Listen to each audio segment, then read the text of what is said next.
सारे लक्षण एकमात्र भगवान श्री हरि में, परमात्मा श्री नारायण में, भगवान श्री राम में, भगवान कृष्ण में ही घटित होते। इस कारण से भगवान नारायण, भगवान श्री हरि, परमात्मा श्री राम को भगवान के रूप में अनुभव किया जाता है। आप ऐसे किसी को भगवान मान लो तो आपके मानने से कोई भगवान थोड़ी हो जाए। भगवान के लिए जो विशेषता कही गई वो विशेषताएं उसमें होनी चाहिए। वो सारी विशेषताएं जब होंगी तभी उसे हम भगवत तत्व के रूप में स्वीकार करते हैं। अब आजकल के अज्ञानी प्राणी तो किसी को भगवान मान ले, कहीं भी जाकर के चादर चढ़ाने लग जाएं, चढ़ा ही रहे हैं लोग। किसी को भगवान बना ले, किसी मुर्दे को भगवान घोषित कर दे। जैसे साईं को लोगों ने भगवान बना दिया, गली गली साईं की मूर्तियां रख ली और करें भगवान। तो भगवान नहीं हो सकते। वो मुर्दा व्यक्ति मरा हुआ वो क्या भगवान होगा है? उसकी तो पूजा करने वाले मरने के बाद भूत प्रेत ही बनेंगे। क्यों? बोले गीता में भगवान ने कहा है, देवान देव यजो यान्ति मद्भक्ता यान्ति मामपि। गीता से बड़ा दुनिया में कोई ज्ञान है? गीता से बड़ी बात कोई बता सकता है? कृष्ण भगवान ने जो कह दिया उससे बड़ा ज्ञान दुनिया में कोई दे सकता है? और कृष्ण भगवान कहते हैं, अर्जुन देवान देव यजो यान्ति मद्भक्ता यान्ति मामपि। जो भूत प्रेत पिशाच और अन्यान्य देवताओं की उपासना करते हैं वो मरने के बाद उन्हीं देवताओं को प्राप्त हो जाते हैं, और जो मेरी उपासना करता है वो मुझे प्राप्त होगा। तो उस मरे हुए भूत की उपासना करोगे तो मरने के बाद भूत बनना पड़ेगा। पक्की बात है, फैक्ट है जो भगवान कृष्ण ने कहा।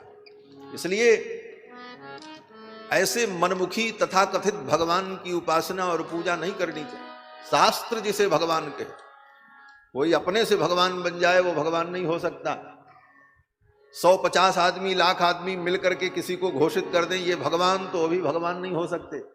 भगवान कौन? बोले वेद शास्त्र जिसको भगवान कहता है वो भगवान। यहां तक कि स्वयं भगवान आकर के कहें कि हम भगवान, बोले तब भी नहीं माना जाएगा तुम भगवान।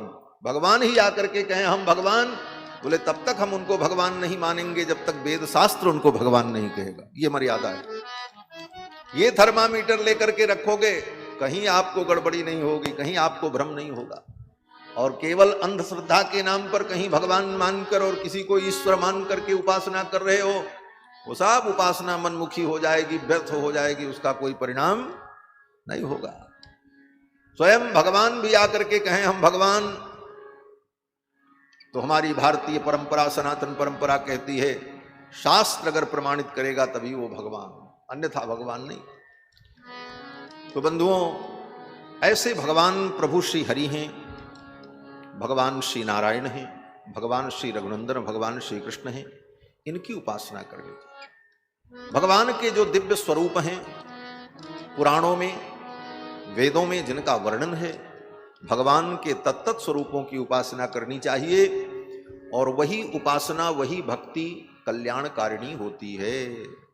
इसलिए इधर उधर भटकना नहीं। गोस्वामी तुलसीदास जी महाराज कहते हैं कि वो भगवान, जिन भगवान के विषय में वेदों ने वर्णन किया कि भगवान निर्गुण निराकार हैं, भगवान बिना शरीर के ही, बिना हाथ पैर के ही समस्त क्रियाओं को संपन्न करते हैं, अनंत अनंत सृष्टि अपने संकल्प मात्र से संचालित करते हैं, आनन रहित सकल रस भोगी, बिनु बाणी बक्ता बड़ जोगी, जो न किसी के बेटा हैं न किसी के पुत्र हैं, अपितु सबके वो माता पिता पूर्वज हैं। पूर्वेशाम अपि पूर्वजा, जो पूर्वजों के भी पूर्वज हैं। ऐसे भगवान जी जो परमात्मा हैं, वही भगवान जेहि इमि गावहि वेद बुध जाहि धरई मुनि ध्यान, सोई दशरथ सुत भगत हित कौशलपति भगवान। वे ही परमात्मा अयोध्या में कौशल्यानंद वर्धन बनकर के प्रकट है। वही भगवान श्री रघुनंदन के रूप में प्रकट हैं। कहते हैं भगवान प्रकट क्यों हुए? कल आपने अनेक कारण सुने।